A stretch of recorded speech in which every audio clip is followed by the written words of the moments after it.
السلام علیکم۔ پاکستان کے بدحال شہر کراچی سے میں ہوں مسعود رضا۔ یہ آپ نے شروع میں کچھ اقتباسات سنے کچھ تقریروں کے، اور اندازہ ہو رہا ہے آپ کو کہ یہ درجہ حرارت جو ہے سیاسی مسلسل بڑھتا چلا جا رہا ہے۔ میں اس پر تو آتا ہی ہوں، لیکن شروع میں یہ بتانا ضروری سمجھوں گا کہ کرونا کے حوالے سے ضرور اپنا خیال رکھیں۔ 7% انفیکشن ریٹ ہے پورے پاکستان میں، اور کراچی میں آج یہ ریٹ 40% ہے، کل یہ 35% تھا، اور جو ٹریجیکٹری ہے وہ یہ بتا رہی ہے کہ خدا نہ خواستہ آنے والے چند دنوں میں یہ ریٹ 50% تک بھی جا سکتا ہے۔ تو بہت احتیاط رکھیں، خاص طور پہ کراچی کے شہری اور پورے پاکستان کے SOP کا خیال رکھیں۔ سیاسی صورتحال میں اپوزیشن نے دھمکی لگائی ہوئی ہے حکومت کو کہ ہم لانگ مارچ لے کر آ رہے ہیں اور اس حکومت کو گھر بھیج دیں گے۔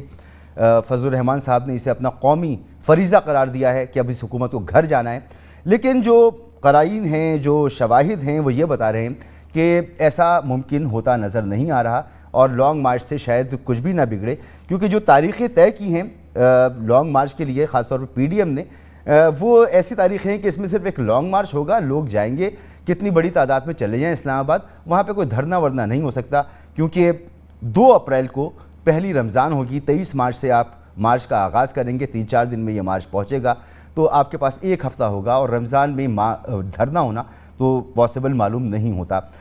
بلاول بھٹو زرداری صاحب جو ہیں وہ 27 فروری کو لانگ مارچ لے کے نکلیں گے کراچی سے، اور وہ جائیں گے اسلام آباد تک، تو دیکھنا ہوگا کہ اس میں بھی کتنا دم ہوتا ہے۔ اس وقت جو صورتحال ہے وہ یہ بتا رہی ہے کہ جو اپوزیشن کا دعویٰ ہے کہ فوراً عمران خان صاحب کو گھر بھیجنا ہے، اگر فوراً گھر بھیج دیا جاتا ہے تو کیا صورتحال ہوگی، اس پر ہمارے پاس آئے پور کا سروے ہے جو حالیہ دنوں میں ہوا ہے، اور وہ بتا رہا ہے کہ اگر قبل از وقت انتخابات ہوئے تو کوئی پارٹی اس پوزیشن میں نہیں ہوگی کہ وہ میجورٹی گورنمنٹ بنا سکے۔ مطلب یہ کہ پھر سے ایک کمزور حکومت ہوگی۔ یہ سروے کہتا ہے کہ انتخابات قبل از وقت ہوئے تو مسلم لیگ نون اور پاکستان تحریک انصاف میں سخت مقابلے کی توقع ہے۔ سروے کے مطابق 29% پاکستانیوں نے پاکستان مسلم لیگ نون کو پہلی چوائس قرار دیا ہے، 28% پاکستانیوں نے پاکستان تحریک انصاف کو پہلی چوائس قرار دیا ہے، 15% پاکستانیوں نے پاکستان پیپلز پارٹی کو ووٹ دینے کا ارادہ ظاہر کیا ہے۔ سروے کے مطابق صوبائی اسمبلی کے انتخابات کے لیے پنجاب میں 46% افراد نے نون لیگ کو پسندیدہ قرار دیا ہے، سندھ میں 44% افراد نے پیپلز پارٹی کو پسندیدہ قرار دیا ہے، خیبر پختونخوا میں 44% افراد نے PTI کو پسندیدہ قرار دیا ہے، جبکہ بلوچستان میں 20% نے حکمران جماعت بلوچستان عوامی پارٹی کو ووٹ دینے کی بات کی ہے۔ 2018 کے مقابلے میں PTI کی مقبولیت میں 4% کمی دیکھی گئی، جبکہ اسی عرصے میں پاکستان مسلم لیگ نون اپنی مقبولیت میں 5% کا اضافہ کر سکی۔ سروے کے مطابق پیپلز پارٹی کی مقبولیت میں 2018 کے مقابلے میں 2% اضافہ ہوا ہے۔ اور میں نے اس سارے سروے کو 2020 کا جو سروے تھا اس کے ساتھ کمپیئر بھی کیا، تو معلوم یہ ہوا کہ PTI کی مقبولیت میں کمی واقع ہوئی تھی 2020 میں 7%، اور اس دفعہ جو اس کی مقبولیت میں کمی ہے وہ 4% ہے، جس کا مطلب ہے PTI نے اپنی مزید مقبولیت کو گین کیا ہے، 3% مقبولیت بڑھی ہے۔ اسی طرح پاکستان مسلم لیگ نون کی جو ہے وہ 2% مقبولیت میں اضافہ ہوا تھا، اور اب 5% مقبولیت میں اضافہ شو ہو رہا ہے، تو اس کا مطلب ہے 3% مسلم لیگ نون نے بھی گین کیا ہے۔ اور اسی طرح پاکستان پیپلز پارٹی کی جو مقبولیت تھی اس میں 4% کا ڈکلائن آیا تھا 2020 میں، لیکن 2% گین کیا ہے اس دفعہ، تو 2% کی ڈکلائن کے ساتھ اب بھی تحریک پاکستان پیپلز پارٹی موجود ہے۔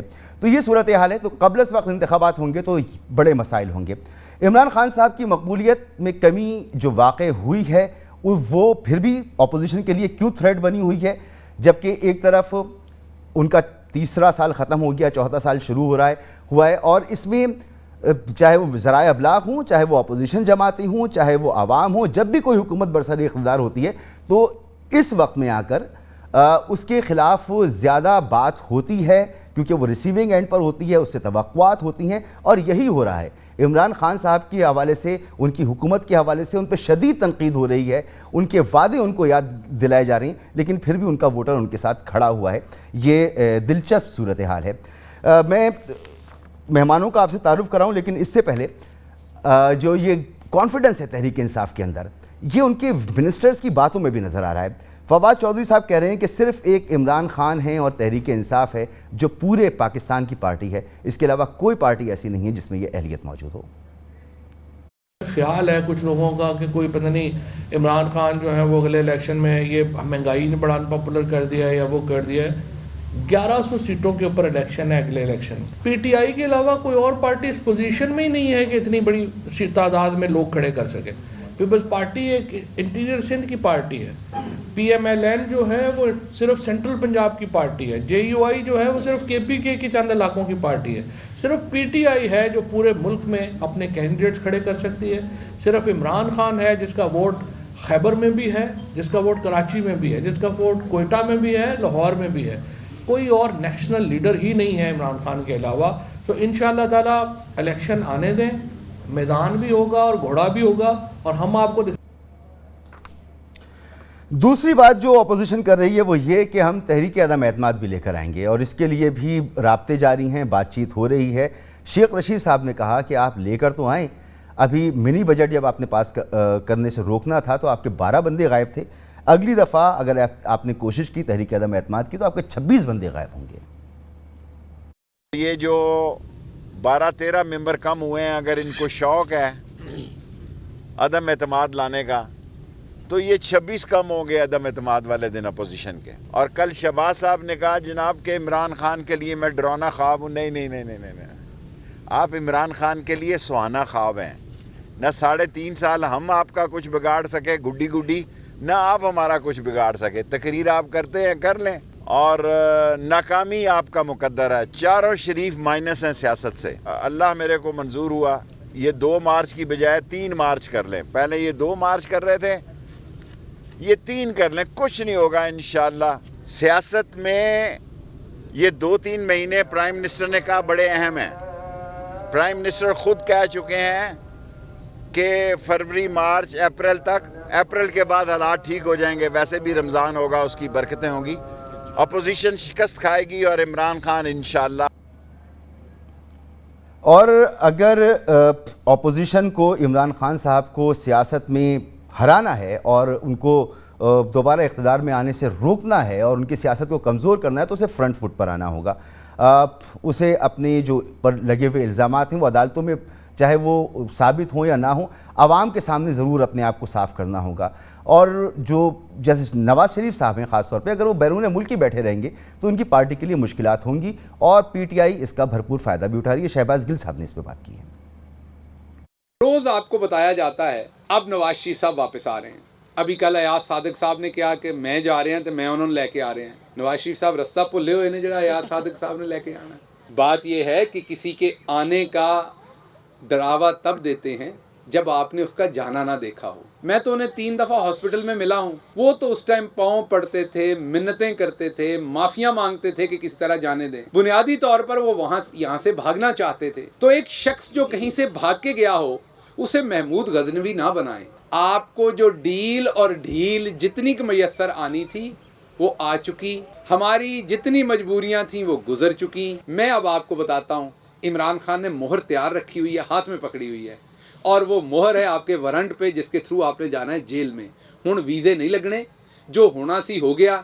ٹھیک ہے کئی باری لوگ کمڑا سمجھ کے لٹ لیندے نے. سانوں نہیں سی پتا کہ مقصود چپڑاسی تو لے کے ہسپتال دے MS تک تسی اپنے بندے بھرتی کیتے نے. تسی کہندے ہو خون نواز شریف دا ہے, لیکن اتوں کسی کسائی کولوں کٹے دا خون لے کے وچ پا کے او دے پلیٹلیٹس چیک کر کے تے تسی او تھلے کر کے تے او چور نو اوتھے بھیج دیتا ہے. انشاءاللہ اس کو بھی واپس لے کے آئیں گے اور احتساب ہوگا, اور ان قریب آپ شہباز شریف کو انشاءاللہ سلاخوں کے پیچھے. تمام بیڈ گورننس کے باوجود, تمام وعدے پورے نہ کرنے کے باوجود, تمام احتساب کے بیانیے کا ستیہ ناس ہونے کے باوجود, اگر عمران خان صاحب کی مقبولیت موجود ہے تو اس کی صرف ایک وجہ ہے جو عمران خان صاحب خود بیان کرتے ہیں, اور وہ کہتے ہیں کہ عمران خان برانڈ ہے, ایمانداری کا برانڈ, اور ایمانداری کے آگے جو ہے لوگ اس کو ووٹ بھی ڈالیں گے اور اپوزیشن کو نہیں پوچھیں گے. تو مہمانوں کی طرف چلتے ہیں اور اسی پر بات کرتے ہیں کہ جو صورتحال یہ سرویز وغیرہ ہمارے سامنے آ رہے ہیں اس پر کیا ان کی رائے ہے. سینیٹر ولید اقبال صاحب ہمارے ساتھ موجود ہیں, رہنمائی تحریک انصاف کے. سر بہت شکریہ آپ کا. سینیٹر جاوید عباسی صاحب رہنمائی مسلم لیگ نون کے, سر آپ کا بہت بہت شکریہ. اور سابق گورنر پنجاب جناب لطیف کھوسہ صاحب رہنما پاکستان پیپلز پارٹی, سر آپ کا بھی بہت بہت شکریہ. سینیٹر ولید اقبال صاحب یہ تمام صورتحال بتائی, میں نے یہ سروے بھی بیان کیا اور سمجھ میں یہی آتا ہے کہ جتنی بھی مس گورننس ہو، بیڈ گورننس ہو، پنجاب حکومت پہ الزام لگتا ہو کہ صحیح پرفارم نہیں کر رہی، یا گیس کا بحران، بجلی کا بحران، آٹے کا بحران، دواؤں کی قیمتیں بڑھ گئیں، پیٹرولیم مصنوعات میں اضافہ، یہ ساری چیزیں، نوکریوں کا نہ ہونا، یہ سب کچھ ہے. لیکن اس کے باوجود اگر عمران خان صاحب کے پاس کوئی پلس پوائنٹ ہے وہ یہ کہ وہ کہتے ہیں میرے کارخانے نہیں ہیں، میں نے دولت نہیں بنائی، میں نے بیرون ملک جائیدادیں نہیں بنائی، میں چور نہیں ہوں، میں ایماندار آدمی ہوں. اپوزیشن سوال کر رہی ہے کہ سر اگر ایسا ہے تو توشہ خانہ جو ہے اس کا ریکارڈ سامنے لے آئیں، اور جو آپ نے ٹیکس ادا کیا تھا اپنے اقتدار کے پہلے سال میں، حکومت میں آنے سے پہلے 1 لاکھ، اور آخر میں آپ نے اس سال جو ٹیکس جمع کیا وہ 1 کروڑ جمع کیا، تو یہ اضافہ کیسے ہوا اگر آپ ایماندار ہیں؟ میں بالکل مانتا ہوں عمران خان صاحب پر کوئی کرپشن کا الزام نہیں ہے، کچھ نہیں ہے، لیکن یہ باتیں پروپیگیٹ تو ہوں گی، عوام کے سامنے تو آئیں گی. ہم رسیدیں مانگتے ہیں اپوزیشن سے، اپوزیشن جلسوں میں کھڑے ہو کر کہے گی کہ جی عمران خان صاحب آپ بھی رسیدیں دکھائیں، تو اس کا جواب عمران خان صاحب نے دیا کسی میٹنگ میں، کسی کیبنٹ میٹنگ میں، کسی جگہ پر؟ ہاں جی، سب سے پہلے تو آپ کے جو اپنے الفاظ ہیں وہ صرف آپ کی رائے ہے، میں اس سے اختلاف کرتا ہوں. مس گورننس یا بیڈ گورننس یا جو بھی کچھ ہے یہ ایک علیحدہ بحث ہے، لیکن میں آپ سے اتفاق نہیں کرتا. آپ نے یہ الفاظ استعمال کیے ہیں، یہ مبینہ طور پہ یہ بات ہے، آپ کی رائے کے علاوہ یہ اور کچھ نہیں ہے. سو پہلی بات تو یہ میں کر سکتا ہوں. دوسری بات یہ ہے کہ یس، عمران خان صاحب نے جن میٹنگز میں شریک رہا ہوں ان میٹنگز میں انہوں نے یہ بالکل کہا ہے کہ جی نہ میری کوئی فیکٹریاں ہیں، نہ میں کوئی جاگیردار ہوں اس طرح کا، یا کوئی شوگر ملز یا کوئی اپنے رشتہ داروں کو کوئی چیز اس طرح بینیفٹ دینے کا. ان کا تو ٹریک ریکارڈ ہمیشہ پاکستان کا پرچم بلندی کیا انہوں نے بطور ایک کھلاڑی کے، اور پھر بطور ایک فلانتھروپسٹ جس کو آپ فلاحی کام کرنے والے شخصیت کو کہتے ہیں، کہ جہاں دنیا بھر میں اور ماہرین بھی آئے دنیا بھر کے، اور انہوں نے کہا کہ جی یہ جو آپ پروجیکٹ بنا رہے ہیں صحت سے اور کینسر کے علاج سے متعلق، اس میں ممکن ہی نہیں ہے کہ 75% یا 80% لوگوں کو آپ مفت علاج دے سکیں، اتنا مہنگا علاج وہ انہوں نے کر کے دکھا دیا. سو جب اس طرح کا بیک گراؤنڈ ہو، اور یہ بھی جو آپ کو کہہ رہے ہیں نا وہ ٹیکس ریٹرنز کی جو بات ہے کہ جی آپ نے پہلے سال میں کتنا ٹیکس دیا، اور جی دیکھیں ایک تو یہ ٹیکس ریٹرن سے یہ تو واضح ہوتا ہے نا کہ ان کے سارے اثاثے پاکستان میں ہی ہیں. دوسرا یہ ہے کہ جی اس جس سال کا وہ شائع ہوا ہے ابھی ٹیکس جو پارلیمنٹ کے ممبر، سینٹ اور نیشنل اسمبلی اور صوبائی اسمبلیوں کے جو ممبرز ہیں انہوں نے جو ادا کیا ہے جی، اس میں وہ صرف اس طرح ہے کہ انہوں نے کوئی اپنی جو ایک اموویبل پراپرٹی یا غیر منقولہ جائیداد جسے کہتے ہیں اس کا سیل کیا. تو جب آپ ایک سیل کرتے ہیں اور وہ ایک مخصوص عرصے کے اندر ہو تو اس پہ کیپٹل گینز یا اس طرح کا کوئی ٹیکس لگتا ہے، تو یہ وہ اس کا ٹیکس تھا. تو اس میں ایسی کوئی غیر معمولی بات تو نہیں ہے. آپ خود کہہ رہے ہیں کہ جی کوئی ان کے بارے میں سکینڈلز نہیں ہے، تو بتائیں نا جی کہ ان کی کون سی شوگر مل ہے، ان کی کون سی سٹیل مل ہے، ان کی کون سی ٹیکسٹائل مل ہے، انہوں نے کون سے پاپڑ والوں اور فلودے والوں کے بینک اکاؤنٹ سے، اور وہ 20-20 ہزار روپے تنخواہ رکھنے والے لوگوں کے جو اکاؤنٹس ہیں ان میں انکم ٹیکس کی بات ہو رہی تھی سر. تو میں معذرت چاہوں گا، یہ کسی پراپرٹی نہیں، میں ساری چیزوں کی بات کر رہا ہوں، میں ساری چیزوں کی بات کر رہا ہوں.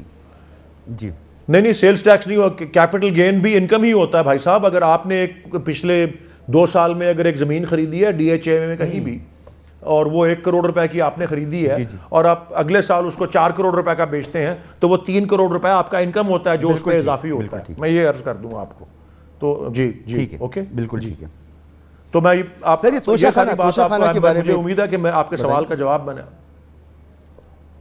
دیکھیں جی، توشہ خانہ میں یہ جو اس کے جو قواعد و ضوابط ہیں، یہ بائی دا وے جس کے اوپر یہ بات کی جا رہی ہے کہ جی اس میں ہم کوئی قومی جو اپنا خارجہ امور کے تعلقات ہوتے ہیں اس کو بہتر ہے کہ اس پہ جو ہے پبلک کی نگاہوں میں وہ نہ آئیں. اور یہ قواعد و ضوابط بھی PMLN کے ٹائم میں بنے تھے. اور بائی دا وے توشہ خانہ کا میں آپ کو ایک بتا دوں اچھا کہ جو سارا ریکارڈ پاکستان کی پوری تاریخ کا موجود ہے کہ توشہ خانہ سے اگر کوئی ایک دور تھا جس میں کبھی کوئی بھی آئٹم نہیں لی گئی، وہ فیلڈ مارشل ایوب خان کا جو ہے وہ دور تھا. سو وہ بھی کوئی ایسے ہی چائے کی پیالی میں ایک طوفان جو ہے وہ پیدا کیا جا رہا ہے، اور کچھ نہیں ہے جی اس کے اندر. کوئی ذاتی مفاد پرائم منسٹر آف پاکستان نے کسی چیز سے، وہ توشہ خانہ ہو یا یہ ہو یا وہ ہو، کچھ ایسی چیز حاصل نہیں کی. ذاتی اپنے لیے یا اس کو اپنی فیملی کے تفصیل لیے سے بتا سکتے یا ہیں اپنے کیونکہ کسی اثاثے کے لیے. ایک کیس ہے نواز شریف صاحب اور پھر اس میں آصف علی زرداری صاحب کو بھی انوالو کیا گیا, کچھ گاڑیاں نکلوائی گئی تھیں اور وہ بیچی گئیں, بھیجی گئیں, تحفہ بھی دیا گیا, نواز شریف صاحب کو تحفہ دیا زرداری صاحب کے دور میں. تو سر اس دفعہ اس وقت توشہ خانہ جو ہے اس کا ریکارڈ منظر عام پر آ جایا کرتا تھا. یہ جو اس قانون سازی کی یا جس رولز کی بات کر رہے ہیں سینیٹر ولید اقبال صاحب, یہ بعد میں شاید نون لیگ نے بنائے ہوں گے. اس وقت اجازت تھی کہ توشہ خانے سے اگر کوئی خرید و فروخت ہو, کوئی چیز دی جائے تو اس کا ریکارڈ منظر عام پر آ جائے. لطیف کوثر صاحب. دیکھیں اب بھی وہی ضوابط ہیں, وہی قانون ہے, اور ماشاءاللہ صرف فرق یہ ہے کہ محترم عمران خان صاحب مبرہ ہیں ان چیزوں سے. وہ حساب دینے کے جو ہے انہیں کوئی ضرورت نہیں محسوس کر رہے, اور اس لیے کہ نیب بھی ان کی باندی اور لونڈی ہے, اور اس لیے کہ ان کے اوپر ہاتھ بھی کچھ اور قوتوں کا ہے. تو اس لیے وہ جب اقتدار سے باہر جائیں گے تو یہ ساری چیزیں آئیں گی. دیکھیں دیانتداری کا اتنا ڈھول نہ پیٹا جائے, کیونکہ جسٹس وجیہ الدین صاحب نے خود اگلے دن ان کے بارے میں فرمایا کہ جو موزے کے یعنی جوتے کے تسمے جو ہے اپنے انکم سے, اپنی آمدنی سے, اپنی حلال کے رزق سے نہیں خرید سکتا یا خریدتا, وہ اپنے آپ کو دیانتدار کیسے کہنے کے لائق ہے. اور 1 کروڑ روپیہ جو اب ٹیکس میں دیا ہے, ان کی اپنی زبان ان کا ساتھ نہیں دے رہی تھی. سینیٹر ولید صاحب کا جو ایکسپلینیشن دے رہے تھے اس کے بارے میں, بہرکیف یہ ان کا تو نہیں انہوں نے ایکسپلینیشن دینی. ایکسپلینیشن تو محترم عمران خان صاحب خود اپنی اس کا دیں گے کہ اتنی تفاوت, اتنا 1 سال میں جمپ کیسے آ گیا, کون سے ایسے سرخاب کے پر لگے ہوئے تھے, کون سی ایسی منو سلوا اوپر سے گر رہی تھی. زمین بیچی ہے, کیپٹل گین ٹیکس تھا.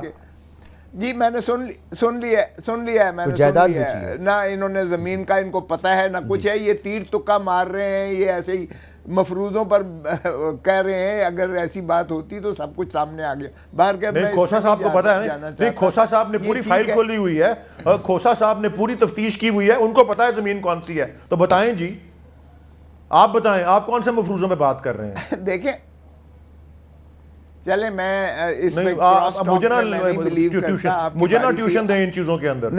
چلیں لطیف کوثر صاحب کو کمپلیٹ کر لینے سے سینٹر صاحب پھر بات کر لیجیے گا. دیکھیں میں نہیں جی وہ ایسے بات کر رہے ہیں جو کہ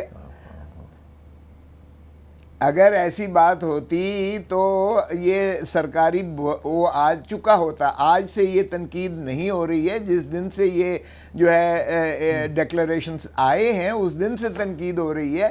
اور اس میں تو سرکاری ترجمان یا ان کا کوئی نہ کوئی اسپوکس پرسن جو ہے وہ آ کے دکھا دیتا کہ یہ رجسٹری ہوئی ہے, اس پر اتنا کیپٹل گین ٹیکس لگا ہے, جس وجہ سے یہ تفاوت آئی ہے.